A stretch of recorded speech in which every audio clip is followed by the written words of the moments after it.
Olá, gente querida.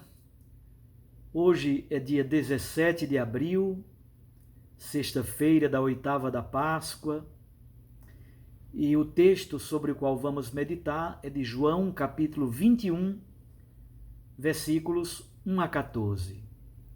Eu não vou ler o texto, mas eu peço que você agora abra a sua Bíblia e acompanhe as meditações a partir do texto bíblico na sua própria Bíblia.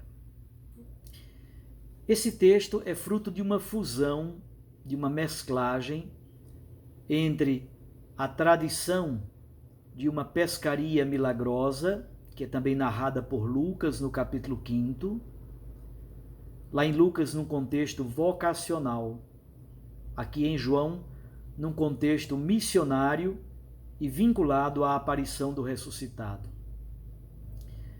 João mescla essa tradição da pescaria frutífera e milagrosa com uma refeição eucarística, de caráter eminentemente eucarístico. Além do mais, no relato inteiro, o texto é construído a partir de uma bela teologia simbólica. Cada elemento tem muitas possibilidades de reflexão simbólica. O texto propriamente dito. Tudo começa nos versículos 1 a 3. Nestes versículos, João dá o contexto, isto é, o local, junto ao lago de Tiberíades, também conhecido como Lago de Genezaré, conhecido como Mar da Galileia. É tão grande, tem 21 quilômetros de extensão, de comprimento, por 12 de largura. É formado pelas águas que descem do sopé do Monte Hermon, sobretudo quando há o degelo, quando a neve se dissolve. O Rio Jordão nasce e cai imediatamente depois dentro do Mar da Galileia. É muito interessante perceber que é uma aparição em João, é a única que acontece na Galileia. Os personagens são 7. Pedro e Tomé e Natanael. Esses três são nomeados claramente. Pedro, Tomé e Natanael. Depois os 2 filhos de Zebedeu, João e Tiago. Até aqui podemos identificar os 5. Depois se diz somente outros 2 discípulos. Portanto, são 7 apóstolos. Estamos na Galileia e são 7 apóstolos. A Galileia é a fronteira com o paganismo.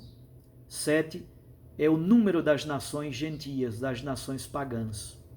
Portanto, esse texto do Evangelho quer falar exatamente sobre a missão da igreja entre os gentios, no universo do paganismo. No texto, Pedro aparece verdadeiramente como líder. Vou pescar. Os outros foram com ele. Versículo 3. 2 elementos fundamentais. Era noite e naquela noite não pescaram nada. Percebam que João já começa aqui. Na verdade, continua com a sua chamada teologia simbólica. Na noite escura, sem o Senhor, sem reconhecer a presença do ressuscitado, a igreja se torna profundamente infrutífera. Nada pescaram naquela noite. Versículos 4 a 6. A partir desse esquema vocacional que está presente em Lucas capítulo 5, a pescaria se torna fecunda por causa da ordem, da palavra dada pelo Senhor. O versículo 4 faz o contraste com a noite anterior. É de manhã. Jesus está na praia. Quando Jesus está na praia, neste porto seguro, para onde a igreja pode caminhar na barca, tudo vira dia, tudo vira luminosidade. É bem verdade que no versículo 4, eles ainda não o reconheceram. No versículo 7, o discípulo amado o reconhecerá. No versículo 12, todos agora têm clareza absoluta de que seja o Senhor. Mas por enquanto, no processo catequético, eles ainda não reconhecem que é Jesus. Jesus então começa o diálogo, e tudo começa por causa de uma necessidade, a fome.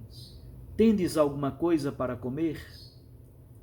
Em seguida, versículo 6, Jesus dá a ordem: lançai as redes ao lado direito da barca.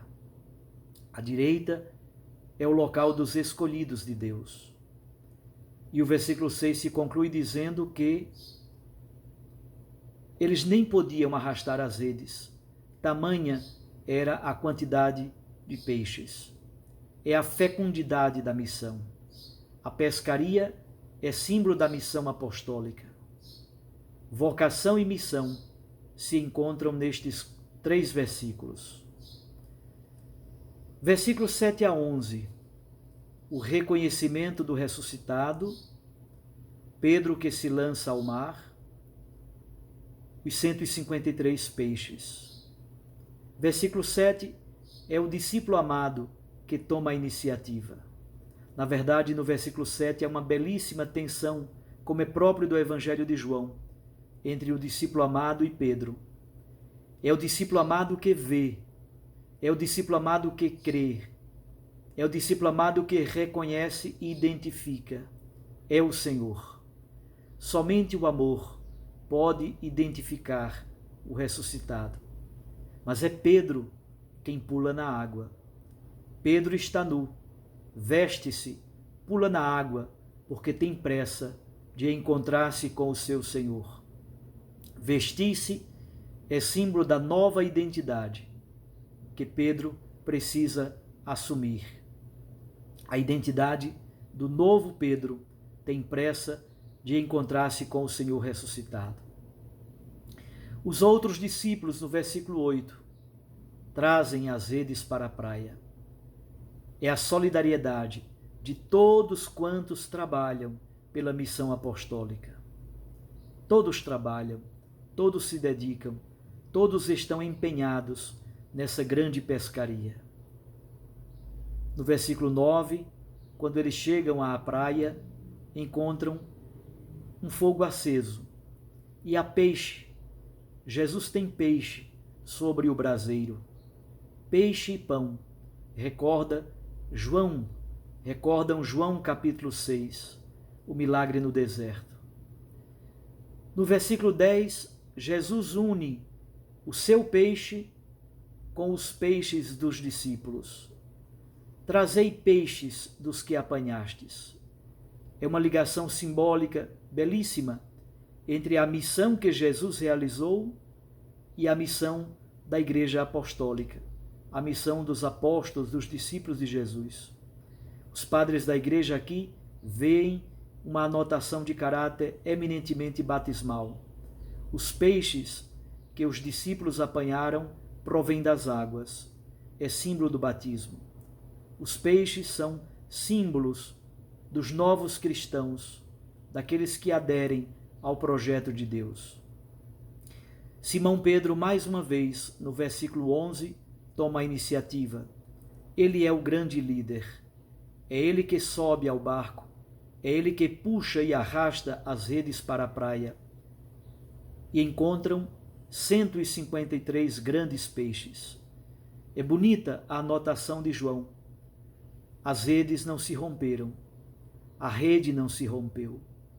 Esta frase simboliza a unidade da Igreja, guiada e liderada por Pedro. Ao mesmo tempo, o número 153 tem muitos significados. Dentre eles, 2 ganham muita força nos comentários exegéticos. Primeiro, provavelmente se trata de gematria, técnicas de decifração do significado e do valor dos números e das letras na cultura hebraica. Cada letra tem um significado numérico. Assim, 153 peixes significa uma grande quantidade de peixes. Outros dizem que 153 trata-se de um chamado número triangular, cuja base é o número 17. De fato, se você somar 1 mais 2, mais 3, mais 4, mais 5, mais 12, mais 15, mais 16, mais 17. Se você somar todos estes números, dará 153 como número simbólico. É um número que significa superabundância, uma grande quantidade, recordando o vinho em Caná da Galileia, produzido com grande abundância, recordando o milagre do deserto, pães e peixes com abundância. Tudo se conclui com uma refeição com tonalidade eminentemente eucarística. Versículos 12 a 14. O convite de Jesus, vinde comer. A partir desse convite, eles plenamente reconhecem que é o Senhor, como aconteceu com os discípulos de Emaús. O versículo 13 apresenta o esquema eucarístico propriamente dito. Aproximou-se, tomou o pão e o distribuiu. São 3 verbos de caráter eminentemente eucarístico. E finalmente João Evangelista conclui o relato anotando que esta foi a 3ª vez que Jesus ressuscitado apareceu aos discípulos, fazendo uma grande inclusão com o versículo 1. O que está em jogo neste belíssimo texto do Evangelho de João? Primeiro, uma teologia simbólica belíssima, muitas vezes feita de contrastes, noite e manhã, nudez e vestido, a rede que não se rompe simbolizando unidade, os discípulos que estão no mar, Jesus que está na margem em terra firme, a pescaria infrutífera sem Jesus, a pescaria profundamente frutífera a partir da palavra dada por Jesus. Toda a ceia com tonalidades eminentemente eucarísticas. É belíssima essa teologia simbólica elaborada por João. Segundo, a característica vocacional à luz de Lucas 5. Mas ao mesmo tempo, em João, a pescaria se une à Eucaristia com outro conteúdo, a fecundidade da missão. Tudo gira em torno do apostolado, em torno da fecundidade da missão, em torno da liderança de Pedro, em torno do significado da Eucaristia, sobretudo em torno da identificação do ressuscitado. A igreja que reconhece é o Senhor torna-se cada vez mais uma igreja vocacionada, missionária e profundamente frutífera. Jesus não é um fantasma. Jesus é o Senhor de nossas existências. E a Eucaristia se torna profundamente missão, fecundidade, geração de frutos. Evangelização e pão eucarístico se encontram. E a igreja recolhe os frutos da missão com filhos e filhas que nascem das águas batismais. Meu abraço a vocês. Deus os abençoe e os guarde e os proteja sempre. Em nome do Pai, e do Filho, e do Espírito Santo.